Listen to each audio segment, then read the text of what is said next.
Madam नमस्कार. नमस्कार. आत्ता आपण या ठिकाणी ज्या मुली आहेत त्या मुलींना एक लाठीकाठीचं प्रशिक्षण देत आहे. तर नक्की काय ओळख सांगाल आपली, काय या ठिकाणी नक्की मार्गदर्शन केलं जाते? जय शिवराय. माझं नाव अर्चना अडागळे. आज मी मुलींना स्वसंरक्षणासाठी काही शस्त्र आहेत, शस्त्रांची माहिती आणि शस्त्र चालवणे कसे.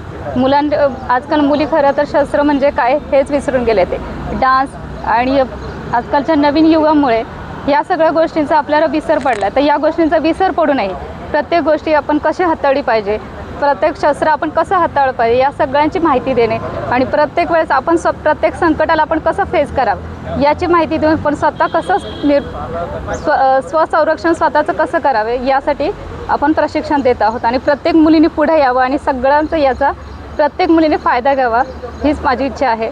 आणि मुलींनी प्रत्येक गोष्टीला लाजू नये. आपण प्रत्येक वेळेस लाजतो. आज प्रत्येक वेळेस आपण निर्भीडपणे प्रत्येक संकटाला सामोरे गेले पाहिजे एवढीच इच्छा आहे. थँक्यू. जय श्रीराम. ओके. बाळा नाव सांग तुझं. माझं नाव वेदिका मोहन पाटील. आणि शाळा कोणती आहे? माझी शाळा माउंट सेंट हायस्कूल. कितवीला आहेस आत्ता?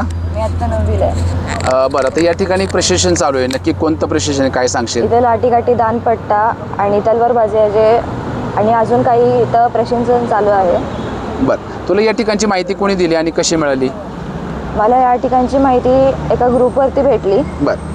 आणि तसंच आमच्या सोसायटीच्या ग्रुपवरती भेटली आम्हाला. बरं, मग आता या ठिकाणी किती विद्यार्थिनी आहेत, साधारण किती मुली आहेत, काय सांगशील आणि कसं वाटतं प्रशिक्षण सुरू इथं? तरी कमीत कमी इथं 40पेक्षा जास्त मुली असतील. बरं, आणि काय प्रतिक्रिया तुझी, कसं वाटतं या ठिकाणी प्रशिक्षण घेऊन? इथं खूप छान वाटतंय कारण की इथं शिकवणारे सुद्धा खूप छान आहेत आणि आम्हाला खूप आनंद भेटतो इथं. बरं, आता हे लाठीकाठीचं प्रशिक्षण मुलींनी का घ्यावं, थोडक्यात काय सांगशील तू? आजकाल मुलींवरती जे अत्याचार होत आहेत त्याच्यापासून आपल्याला स्वतःचं संरक्षण करावं. आणि ते का करावं, कारण आपण स्वतः मुलांच्या विरुद्ध कसं हे करू शकतो त्याच्यासाठी हे संरक्षण खूप महत्त्वाचं आहे. नक्कीच. धन्यवाद. धन्यवाद.